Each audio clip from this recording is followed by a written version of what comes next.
Hello mga mamshi! Welcome to our mini vlog! Wow, ang saya ng mamshi nyo! So, isasama ko na lang tong video namin kahapon na pinapalitan ko si Bibi Toby dahil naligo po siya. And syempre, ang inyong mamshi naligo din. Baka kalain nyo, hindi ako naliligo eh.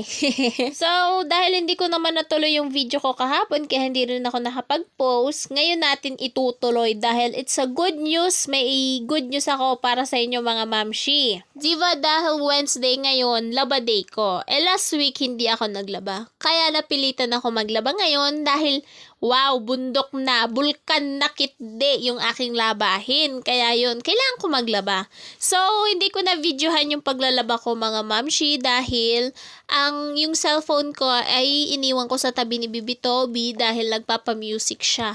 Kailangan ko kasing laruin si Bibi Toby bago ko iwan kasi marunong nang humabol mga mamshi. So, yun, habang nagpapa-music, si Tita Jassy po muna nagbantay sa kanya. So, kailangan ko talagang tapusin yung labahin kong yun. So, hindi na patahimik ni Tita Jassy si Bibi Toby. Kaya tinawag na rin niya ako. Sabi niya, pwede ko muna kasi nga baka daw nagugutom na. Kasi usually si Bibi Toby po, once na nagising yan, mga 8 or 7, tutulog po siya ng 9 or 10, mga ilang minuto or what. Basta yun, matutulog siya. Tapos pagkatapos ng lunch namin, tutulog po ulit siya nun. Kaya yun. Anong oras na? Mga 11 na, magto-12 na, hindi pa ako tapos maglaba. Kaya yun, grabe ang pagod. Anong oras ako nag-start? Mga 9 na ata ako nag-start maglaba. Tapos yun, habang nakasubsob si Bibi Toby, syempre, nagsa-cellphone muna tayo. Syempre, tumitingin ako kung anong ganap sa aming GC, ang aming team puyaters, ang aming classroom. Napaka-supportive po ng aming mga members doon. Grabe. Tapos may nakita ko, nag-send si Sis Jorea na-invite na siya sa Ads on Reels.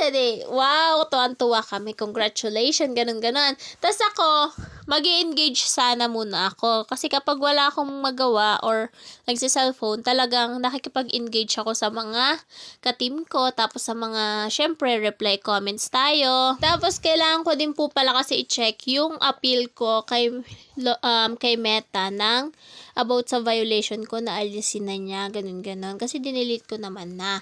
Kasi nga, ma-open ko na dapat ang in-stream ads ko sa aking profile account. Kaso may violation kasi ako. Yan may ako, original content. Kaya hindi ako hindi ko ma-unlock ang in-stream ads ko dahil kailangan kong i-follow yung policy. Yun.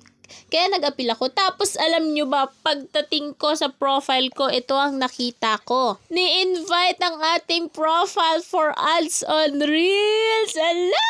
Grabe! Kinikilig ako. Tuwan-tuwa ako nung nakita ko yung ads on Reels. Sabi ko, kaya ata ayaw ibigay sa akin ng stream ads dahil ads on Reels muna ang ibibigay sa akin. Kaya yun mga mamshi ang aking good news. Bye-bye! See you sa next mini vlog. Kinuwento ko lang po. Kaya kahit may violation man tayo, tiwala lang. Mai-invite din tayo, mamamonetize din po tayo. Yun lang. Bye-bye!